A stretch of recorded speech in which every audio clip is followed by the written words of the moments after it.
কোনো এক জঙ্গলে ছোট্ট এক বাসায় বাস করত এক নেকড়ে। তার বাসাটা ছিল খুবই নোংরা, নড়বড়ে আর পুরনো। দেখে মনে হতো যে কোনো সময় ভেঙে পড়বে। একদিন এক বিশাল দেহী হাতি নেকড়ের বাসার সামনে দিয়ে যাচ্ছিল। হঠাৎ করে সেই বাসার সঙ্গে হাতির লেজের ধাক্কা লাগলো, সামান্য ধাক্কা। তাতেই হুড়মুড় করে বাসাটা ভেঙে পড়ল। কি হলো? হাতি বুঝতে পারলো সর্বনাশ। নেকড়ের কি হবে? প্রিয় বন্ধু, ক্ষমা করো আমায়, আমি ইচ্ছে করে এমনটি করিনি। এখনই আমি তোমার ঘরটা তৈরি করে দিচ্ছি। হাতি খুবই বিনয়ের সঙ্গে বলল। হাতি ছিল খুবই কর্মা, সে সব কাজেই ছিল পারদর্শী। হাতুড়ি দিয়ে পেরেক মেরে ঘরের টিনের ছাদটা ফিটফাট করে ফেললো হাতি। আগের চেয়ে অনেক বেশি সুন্দর হলো এখনকার ঘরের ছাদটা। নেকড়ের তখন লোভ হলো। সে মনে মনে ভাবলো, হাতি নিশ্চয়ই তাকে খুব ভয় পায়, কারণ সে বলেছে আমাকে ক্ষমা করো। তারপর সে আমার ভাঙা ছাদটা ঠিকঠাক করে দিয়েছে। তাহলে তো আমার বাসাটা নতুন করে বানিয়ে নেওয়া যায়। আমি একটা নতুন বাসা পাবো, মন্দ কি? হাতি যখন ভয় পায় তখন আর দ্বিধা কি? নিশ্চয়ই সে আমার আদেশ পালন করবে। হাতির উদ্দেশ্যে সে জোরে জোরে চিৎকার করে বলল, থামো থামো, তুমি তো আমার ছাদকে আরো ভাঙাচোরা করে ফেলেছো। তুমি আমার ঘর ভেঙেছো। এখন তুমি আমার জন্য একটা নতুন ঘর বানিয়ে দাও, না হলে তোমার খবর আছে। এমন শিক্ষা দেব যে কোনোদিন ভুলতে পারবে না। হাতি এই উচ্চ বাক্য শুনে কোনো মন্তব্য করলো না।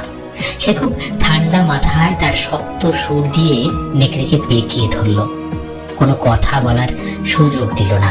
তারপর উঁচুতে তুলে ধরে দূরে ছুঁড়ে ফেলে দিল। নেকড়েটা এক আছাড়ে গিয়ে পড়ল ময়লা জল ভর্তি এক গর্তে। তারপর হাতি বেচারা রাগে নেকড়ের ঘরের ওপরে বসেই পড়ল। হুড়মুড় করে ঘরটা ভেঙে পড়ল। হাতি বলল, বুঝলে হে নেকড়ের বাচ্চা, এই গর্তটাই তোর নতুন বাসা। আশা করি খুব সুন্দর বাসাই তুই পেয়েছিস। তারপর হাতি চলে গেল বনে। নেকড়ের ধীরে ধীরে জ্ঞান ফিরল। সে কিছুই ভেবে উঠতে পারছে না, কেন এমন হলো। হাতি বা হঠাৎ ক্ষিপ্ত হয়ে উঠলো কেন? প্রথমে মনে হলো সে আমাকে খুব ভয় পেয়েছে, আমার কাছে ক্ষমা পর্যন্ত চাইলো। তারপর সে আমার সঙ্গে এমন করলো। পুরো ঘটনা দেখছিল এক বুড়ো দ্বারকাক। সে বলল, ওহে নেকড়ে, তুমি তো খুবই বোকা। তুমি ভদ্রতাকে মনে করেছো দুর্বলতা। ভালো ব্যবহার মানে তোমার কাছে ভীরুতা। তাই তোমার এখন এই অবস্থা।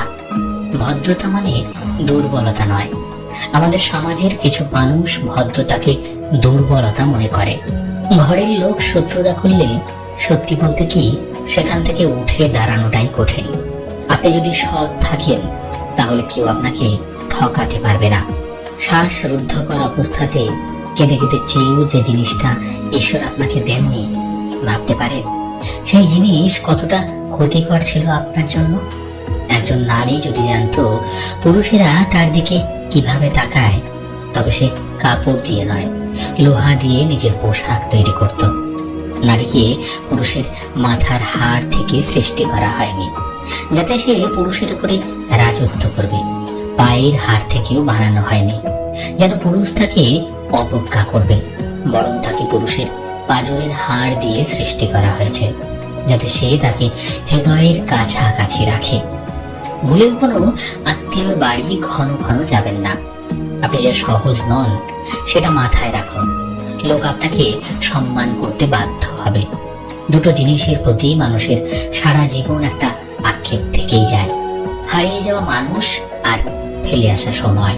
অর্থে টান পড়লে বোঝা যায় সবার আগে কাছের মানুষগুলো আস্তে আস্তে নিজেদের কিভাবে আড়াল করে নেয়।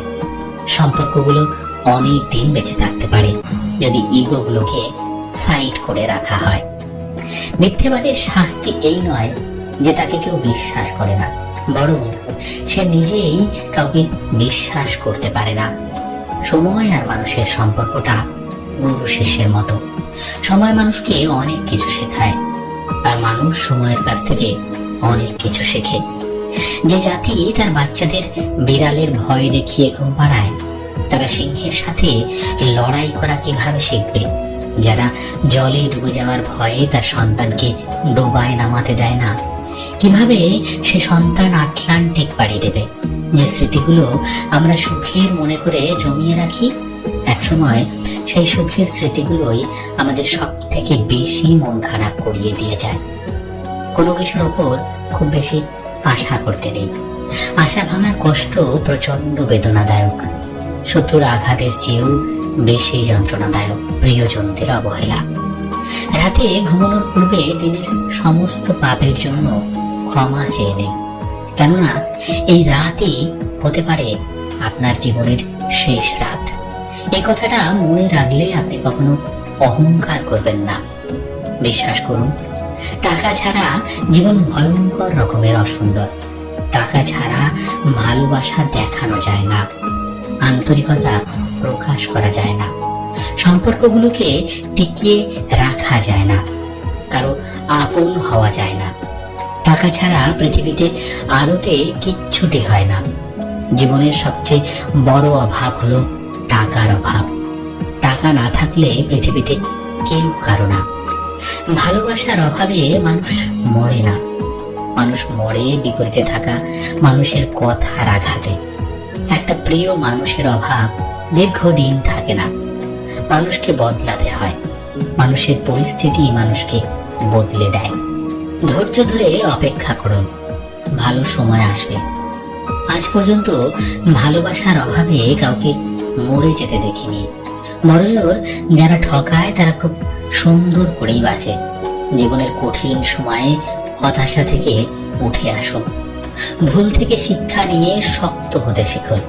জীবন সুন্দর, নিজের জন্য বাঁচতে চেষ্টা করুন। আজকাল কেউ থাকে না, কেউ কথা দিয়ে কথা রাখে না। সব সময় একটা কথা মনে রাখা উচিত, কেউই নিখুঁত নয়, দোষ গুণ মিলিয়েই মানুষ। যে নিজের ভরা থালা রেখে অন্যের থালায় নজর দেয়, তার খিদে কখনো মেটার নয়। আমার কাছে সেরা মানুষ তারাই, অহংকার করার মতো অনেক যোগ্যতা থাকা সত্ত্বেও যাদের মাঝে অহংকারের ছিটে ফোঁটা নেই। ঘুম থেকে উঠে কখনো কারো মেসেজ চেক করবেন না, কারণ আপনি যার মেসেজের বা ফোনের আশা করছেন, সে যদি তা না দেয় তাহলে আপনার মন খারাপ লাগবে, যার প্রভাব সারা দিনের কাজের উপর পড়বে। তাই এটা থেকে বিরত থাকবেন। সারাক্ষণ কাছে থাকাটাই ভালোবাসা নয়, সারাদিন কাজের ব্যস্ততার মাঝে তার কথা মনে করাটাই ভালোবাসা। যেটা নিজের হবে না জেনেও কল্পনা করা যায়, সেই কল্পনা বাস্তবের থেকেও সুন্দর।